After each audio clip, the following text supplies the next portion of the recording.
In my last two-box nickel hunt, we got the nickel trifecta. That means we found a V nickel, we found war nickels, which are made of silver, and we found a buffalo nickel.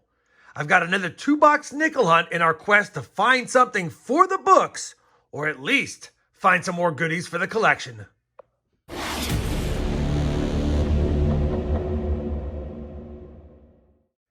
Hey everyone, it's RobFindsTreasure. Welcome back to my channel. I have a two-box nickel hunt today, and we're looking for that 50D.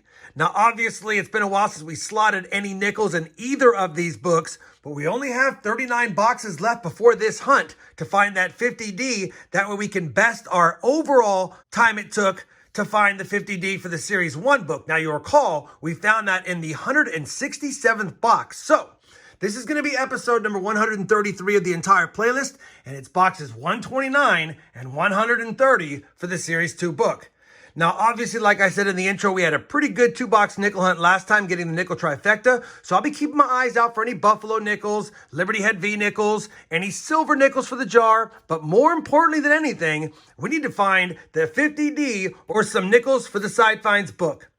Now, I've already checked the holes on the bottom of both boxes. We definitely have circulated nickels, so we're going to get the hunt started. I'm going to slide the books out of the way and begin this hunt with popping the first box.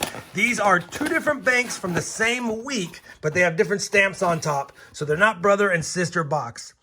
I don't see any fancy nickel enders, but we definitely have a circulated box with some older Jefferson nickel designs, so it might be a good hunt. I'll bring you guys back in if and when I have a find in the first box of this two-box hunt. I just cracked open roll number 2 of the hunt, and I thought I had a rusted nickel edge, but when I laid it out, that's not looking like a U.S. nickel. Looks like it might be a foreign coin. First foreign coin of the hunt is going to be a 5-cent euro. 5-cent euro, I'm not quite sure exactly which country this represents, but it's from 2002, and we'll take it. Roll number 8. Our first Jefferson nickel from the 40s is a 1940 Denver. Roll number 13, another 1940 Jefferson nickel from Philadelphia. Roll number 14, this time a nickel from 1941, Philly.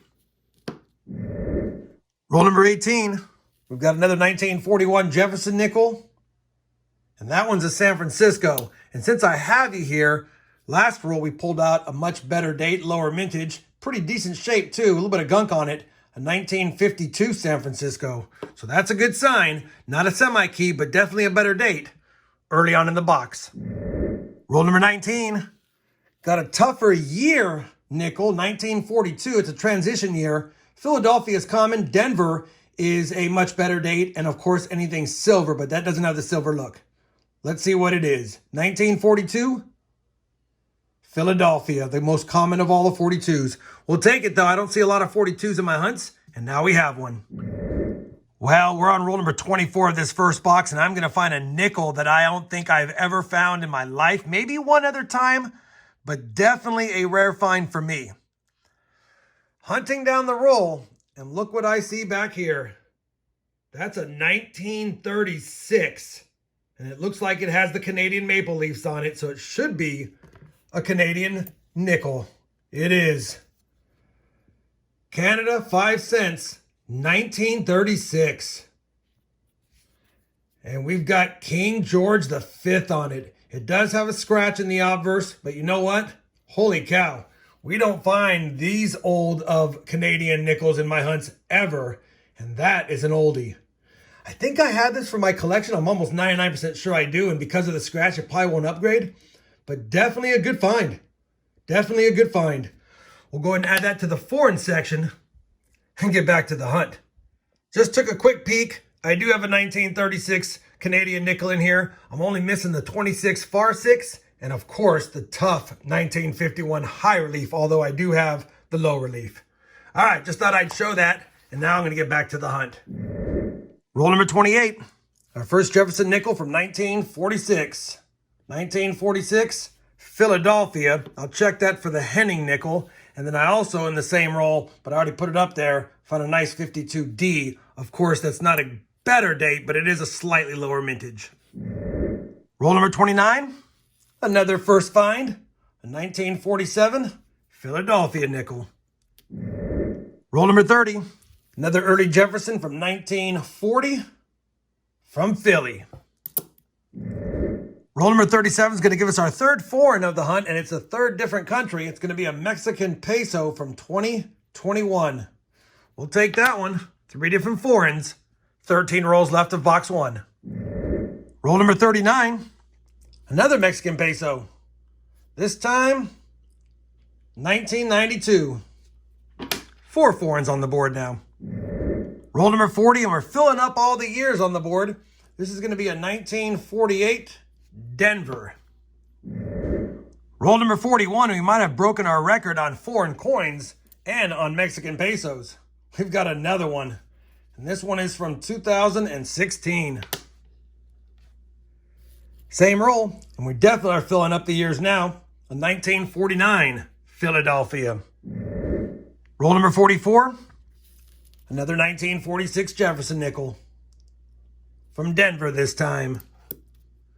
Well, that's going to wrap it up for that first box, and it was a really good box. I know we didn't find any buffalo nickels or silver nickels, but we have 30 finds on the board. Obviously, 5 foreigns, one being that 1936 King George V Canadian nickel. That's a good find. As far as the rest of the nickels, there's a few lower mintages. We ended up finding a second 1952 San Francisco, but all the rest are pretty common.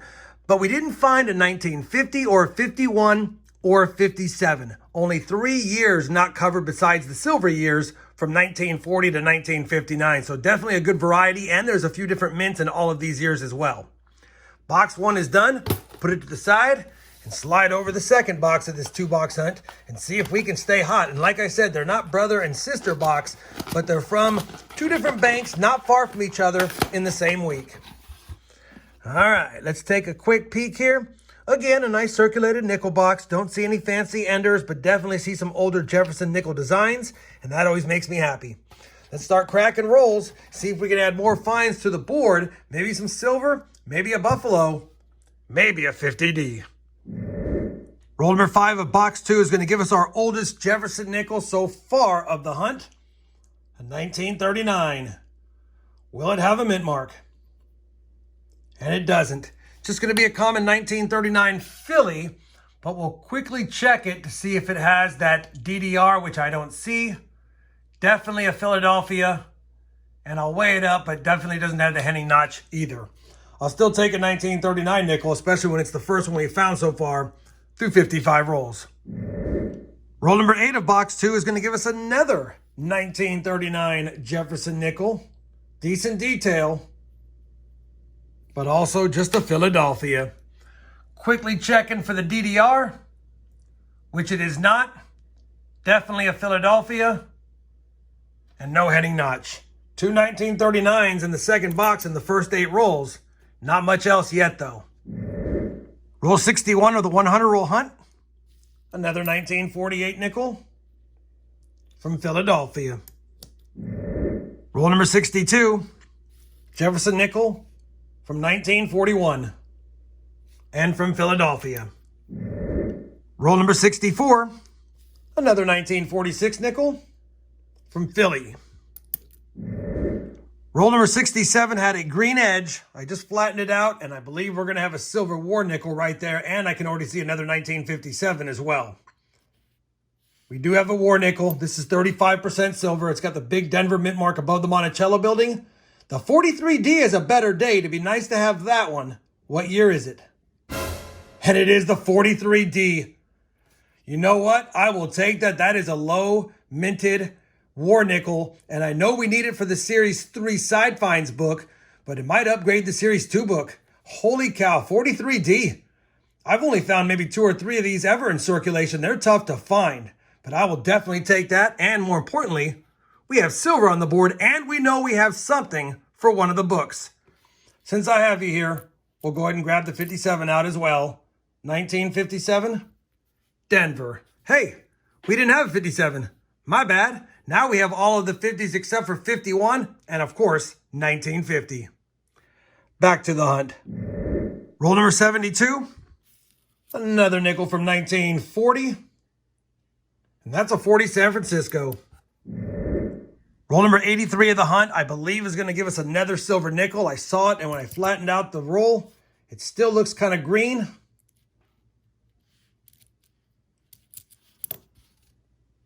And it's another Denver. It's definitely a silver nickel. Can we get two 43Ds in the same box? No. 1945 Denver. We'll take it though. Two 35% silver nickels.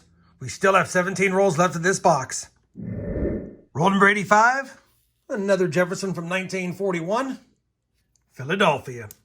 Roll number 87 actually had an ender. I didn't check the other side, and when I flipped it around, the last coin in the roll was a 1948 with the ring of death. 1948, Philly for the board. We're on the last roll of the 100 roll hunt, and I wasn't going to film the 59 Philadelphia better date Jefferson nickel I got because it's a Philly and it has a lower mintage. But since I found a second better date and actually a semi-key date in the same roll, a 1955 Philadelphia, figured I'd film them both. Of course, leave it up to the very last roll of the box to give us a couple of goodies, and there's no more rolls to hunt. Let me go ahead and finish the roll, and then I'll give you guys a recap of the finds. Well, we finished that 2-box hunt, and box 2, even though it only had 19 finds, with a couple of silver war nickels and a few better dates, definitely held its own.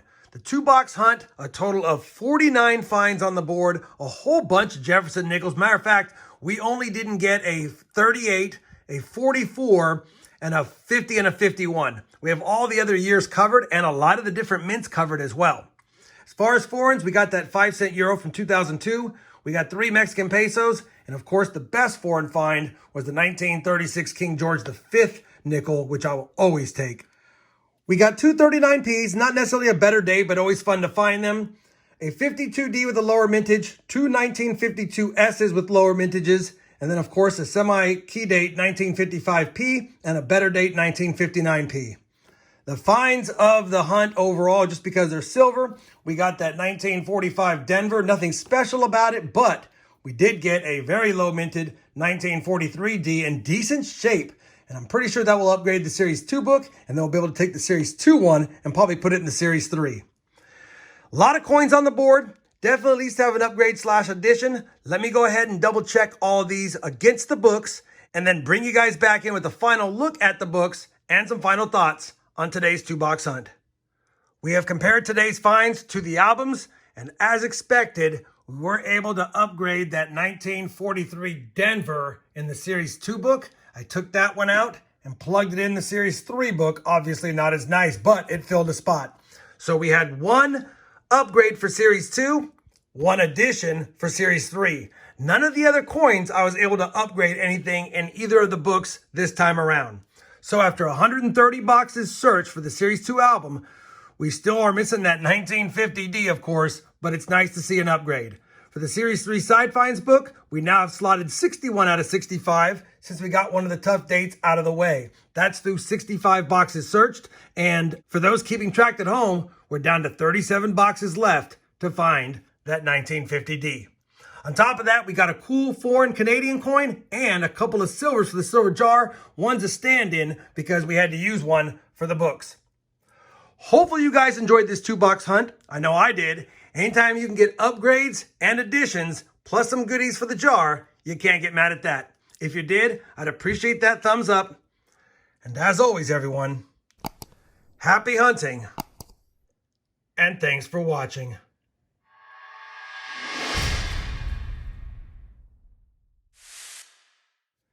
The silver jar never gets mad at getting a silver snack.